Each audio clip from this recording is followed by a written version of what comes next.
Кечкенә Рушан үскәч янгын сүндерүче булырга хыяллана. Бүген ул Шишмәкәй балалар бакчасына йөрүче иптәшләре белән 125-нче янгын сүндерү частенә экскурсиягә килгән. Собыйларга биредә бар нәрсә кызык. Хәрби экипировка һәм каска Рушанга зуррак булса да, егетнең өметләре зурдан.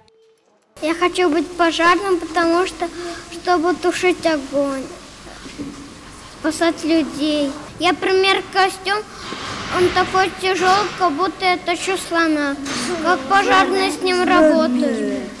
125-нче янгын сүндерү части халыкның шул исәптән әлеге собыйларның иминлеге өчен эшли. Ләкин статистика сөйнерлек түгел. Агымдагы елда районда янгын очракларының шул исәптән үлүчеләрнең саны артуы күзәтелә. Бәла казаларны кисәтү йөзеннән 25 апрельдән 15 майга кадәр республикада янгынга каршы көчәйтелгән режим игълан ителде.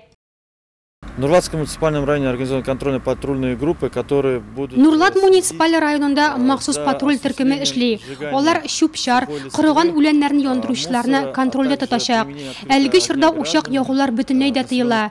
Административ хокук бузучылыклары була калса, физик затларга 2000 алып 4000 сумга кадәр, вазифаи затларга 15000 сумнан алып 30000 сумга кадәр, юридик затларга 400000 сумнан алып 500000 сумга кадәр штраф каралган.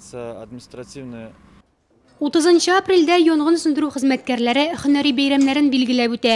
Фәнис Нугаев аны 31-нче тапкыр каршылый.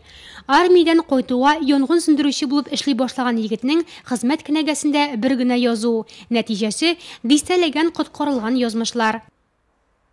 Янгын сүндерүче хезмәтен сайлаганыма бер кашанда үкенгәнем булмады. Хезмәтне яратам. Безнең эштә иң мөһиме тизлек. Никадәр тизрәк барып җитсәк, кеше гомерен коткарып калырга вакыт кала.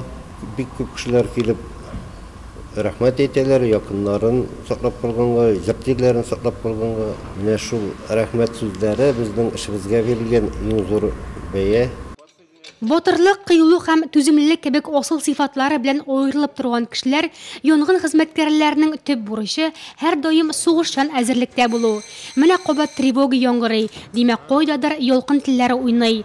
Янгын сүндерүчеләрнең бердәм командасы ут белән көрәшкә ашыга.